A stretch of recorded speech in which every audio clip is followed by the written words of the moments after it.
आज भारतीय जनता पार्टी में अमर पटनायक जी सम्मिलित हुए हैं। मैं उनका हृदय की गहराइयों से अभिनंदन करता हूं और 6 वर्ष तक मैंने राज्यसभा में आपके कार्यक्रम को देखा है।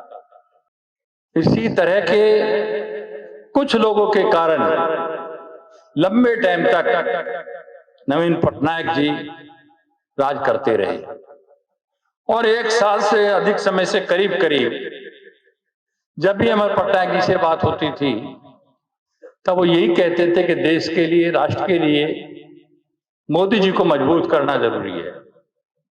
लेकिन समय आज आया है, वो आए हैं, तो भारतीय जनता पार्टी में उनका अभिनंदन तो हम करते ही हैं, लेकिन उनके एक्सपीरियंस का, उनके लंबे अधिकारी रहकर एक बहुत अच्छे सलाहकार के रूप में जो उन्होंने काम किया है, उसका भी फायदा हमारी पार्टी को मिलेगा।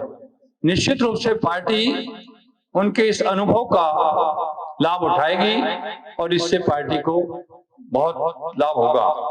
हमारे माननीय मुख्यमंत्री जी, जिन्होंने जब से सत्ता संभाली है, और या मैं यूं कहूं कि जब से उड़ीसा में डबल इंजन की सरकार आई है, केंद्र में मोदी जी 7 बार इस चुनाव के बाद इस वर्ष उड़ीसा में प्रवास कर चुके हैं, आ चुके हैं और हर बार एक विशेष पैकेज देकर जाते हैं।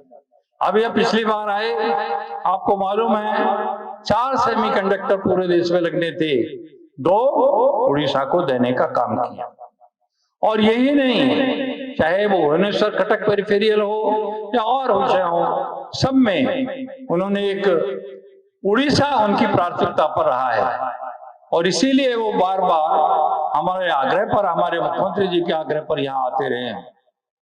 उनका आशीर्वाद यहाँ की सरकार को है और यहाँ की सरकार ने भी पिछले 16 महीने में जो कार्य किया है, जितने मैनिफेस्टो में कार्य लिए थे उनमें से 11 को पूर्ण करने का काम किया। अब मैं चुनाव में घूम रहा हूं, मैं देखता हूं पिछले रबी और खरीफ की फसल में किसानों के खाते में 52,000 से अधिक सीधे चले गए। ये है इस सरकार, बीच का नहीं है, सब योजनाओं का लाभ सीधा सीधा मिलता है। तो ये एक पारदर्शी सरकार हमारे केंद्र में और उड़ीसा में चल रही है। ये निश्चित रूप से उड़ीसा विकसित होगा, राष्ट्र विकसित होगा और इसमें जिस तरह हमारे मित्र पटनायक जी आए हैं, इनका योगदान होगा, उनके मान और सम्मान में पार्टी कोई कमी नहीं छोड़ेगी। देश विदेश कोण अनुकोण टेक्निक खबर देखंतु आम सह यूट्यूब, फेसबुक और इंस्टाग्राम रे आमको देखंतु, लाइक, शेयर और सब्सक्राइब करने को आद्यम भूलंतुनी।